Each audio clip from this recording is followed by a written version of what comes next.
Hey YouTube, welcome back to my channel. Thank you guys so much for tuning in once again. I know this is a very interesting setup that we have here. I'm actually in my closet because it is currently the quietest place in my house. So please just excuse that I'm in my closet. Let's act like I'm in a nice office with lots of sunlight and plants and all of that lovely stuff. I actually just wanted to film a video. I felt motivated to film a video about, well, actually, this is part 2 in the update series as well. But the theme of the video is going to be about reintroducing exercise in light of New Year's. Happy New Year's, of course. So in light of New Year's, I wanted to talk about reintroducing exercise. I know that this time of year, it's a very common time for a lot of people to create New Year's resolutions, and a big New Year's resolution is usually getting in shape. So in light of that, here is my 5 tips for reintroducing exercise post-recovery. Stay tuned. All right, so jumping right in, when is a good time to resume exercise post-recovery? And if you see me looking down, I'm actually looking at notes. I want this to be a very structured video, so I'm not going to be all over the place. I'm going to talk specifically to the topic of reintroducing exercise. And a good time to start reintroducing exercise is once you have completely mentally recovered from your food distortions, from disordered eating patterns, food rules, tracking.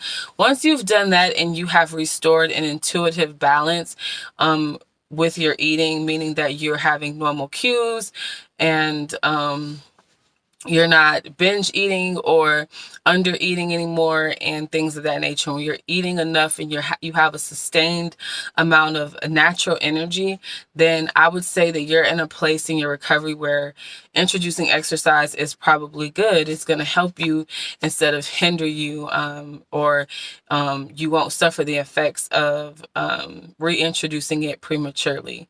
So that's a good guide. Of course, listen to your instincts, listen to your gut. I have actually restarted exercise several times during my recovery, and each time I realized that I was doing too much exercise or had started prematurely because I was having negative effects from it. And when I noticed the negative effects, I said, okay, let me scale this back a lot. So I can understand if you're anxious to try exercise and you think you might be mentally recovered, try it, go for it, and then just listen to your body and see how your body is reacting to it. And if you feel better, or if you are feeling sluggish, or if you are feeling fatigued after, to the point of you have to like stay in bed all day the next day, or for whatever reason, like it's causing other unpleasant symptoms, then I would say you might need to reevaluate whether you're ready or to start exercise.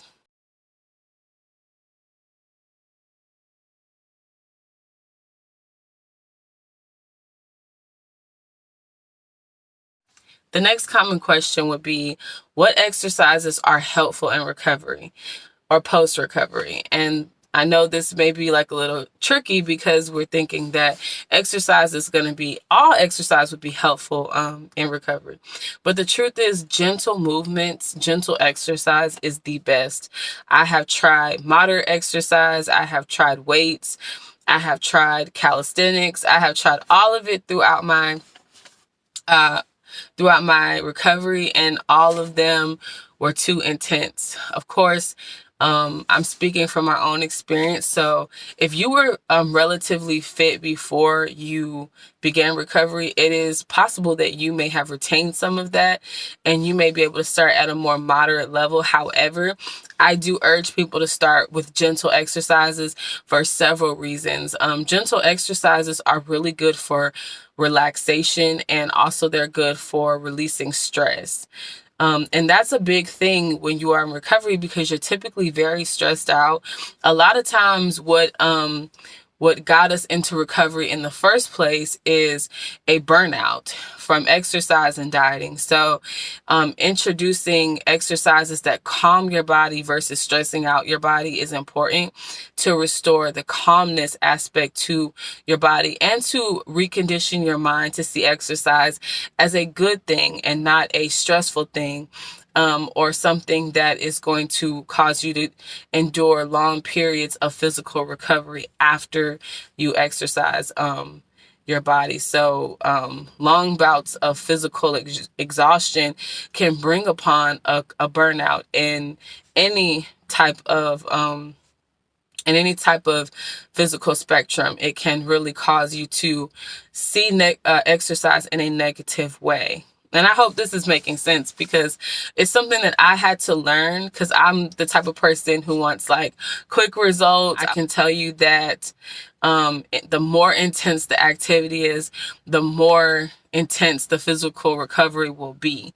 And so it's good to have those days. Once you get conditioned, I'm not talking about when you're reintroducing exercise, but in the future, it's okay to have those days, but very few and far between. Gentle exercise can be just as effective if used properly. But in the beginning, keep it simple. Keep it very easy. Stay out of your mind because that's what the mind wants to do. It wants to begin to introduce too much structure and make your workouts long and rigid, and that can cause, again, that mental burnout that will lead to inconsistency, and that's what I've noticed most in my experience. Examples of gentle exercise are yoga, walking, swimming, pretty much any activity that doesn't require a lot of extreme, intense motion, jumping, like fast and sharp movements, things like that. So you want to stay away from really, harsh, structured and rigid workouts. I can't think of what I used to do. It was like these intense workouts that are almost like boot camp workouts. Those are too stressful for the body. You want to do something that's very relaxing, stretching, meditative. Those are the things that are the best in the beginning when you're reintroducing exercise on a regular basis. How will you know if you're doing too much? So all of us, like I addressed in the beginning, we probably decided to do our or start our journeys anyway because of the burnout that comes from doing too much activity for too long. Doing too much rigid and intense exercise for very long periods of time can cause enormous stress on the body that can affect your metabolism. It can affect your mind. It can affect how you feel. And that is what typically leads to people to just give up altogether. So if you're starting to feel those feelings of overwhelm, or you think about the gym and you're just like, oh, you dread it, you don't want to go. These are all signs that you're mentally exhausted. And so you want to take time to recover properly, mentally and physically. We have to remember to not take lightly the mind-body connection that we have when we are exercising. A lot of times, I know, speaking for myself, I get into the gym and I can get into this, I have to do this exercise in this order, and I have to do this many repetitions and blah, blah, blah, blah, blah. And you just get really caught up in that, structure to the point that you forget that you're trying to get a mind-body connection going and get loosen the body up so that it can release pent-up stress and energy. Essentially, that's all stress is really pent-up energy that really wants to come out. So get out of your head, when you're in the gym, and get back into your body and listen to what your body wants. And 9 times out of 10, you won't have a problem with doing too much. You'll do just enough for your body to feel conditioned and feel better, instead of feeling overworked or over fatigued. So another good question is, how do you track your progress if you're not aesthetically focused or focused on the external?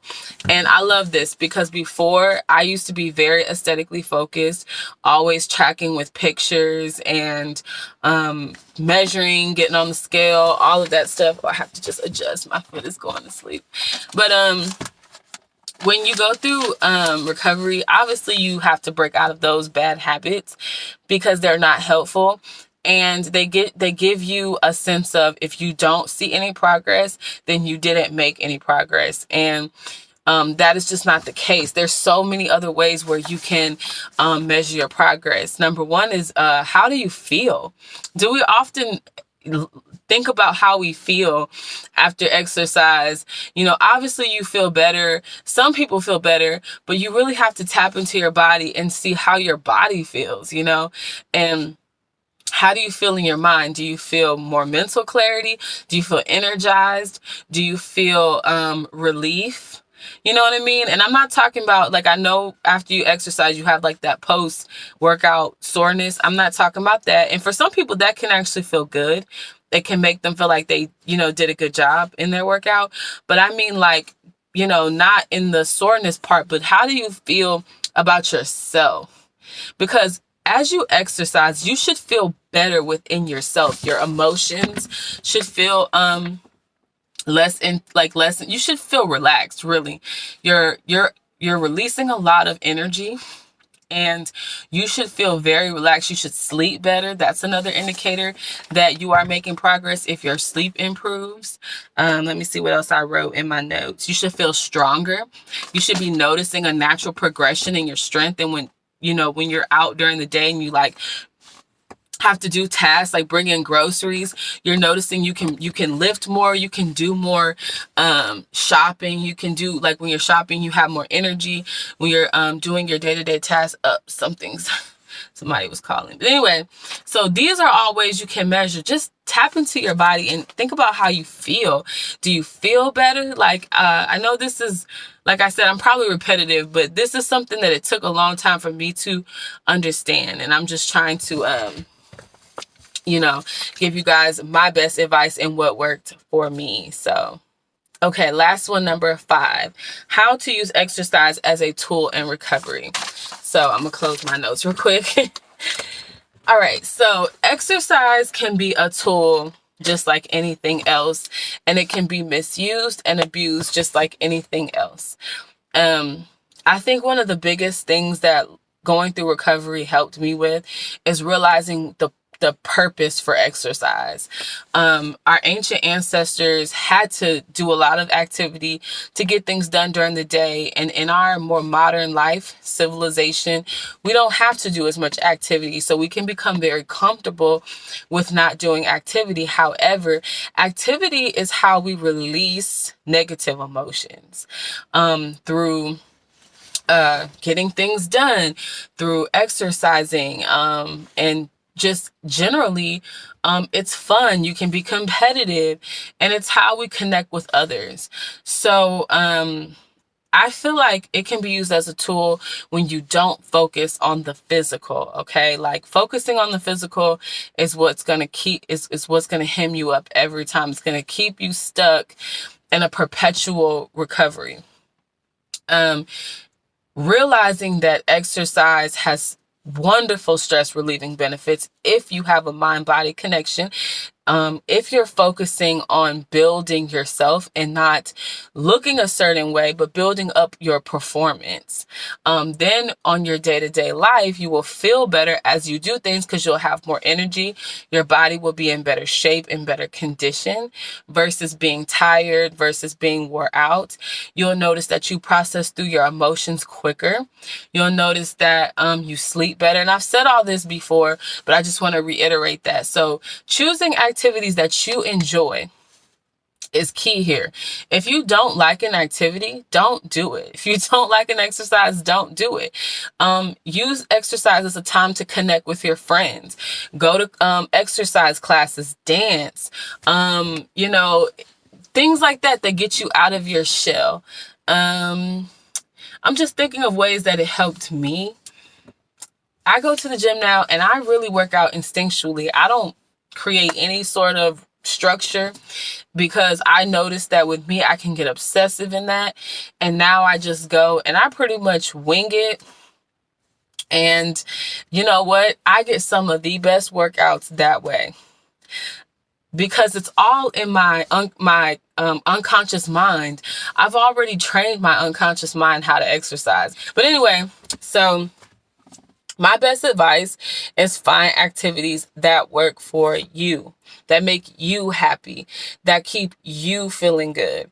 And don't just pick exercises that you think are going to get a specific type of result, because that never works. So in short, making exercise a tool is really about bringing mindfulness. I know that's a term a lot of people have heard, and it just means bringing all your awareness into the body, not focusing on what's going on in your mind, but focus in what's going on in your body. How do you feel? How are your muscles feeling? You know, your muscles, you should be able to have a mind-body connection with your muscle, and the muscle should be able, you should be able to feel what's being stimulated by each movement. So mindfulness is a very great thing to integrate into your workouts, to have a to create a well-balanced workout where you are fully aware while you're working out instead of being in your mind. And I know this is something that I used to do a lot because I really did not enjoy the discomfort of working out.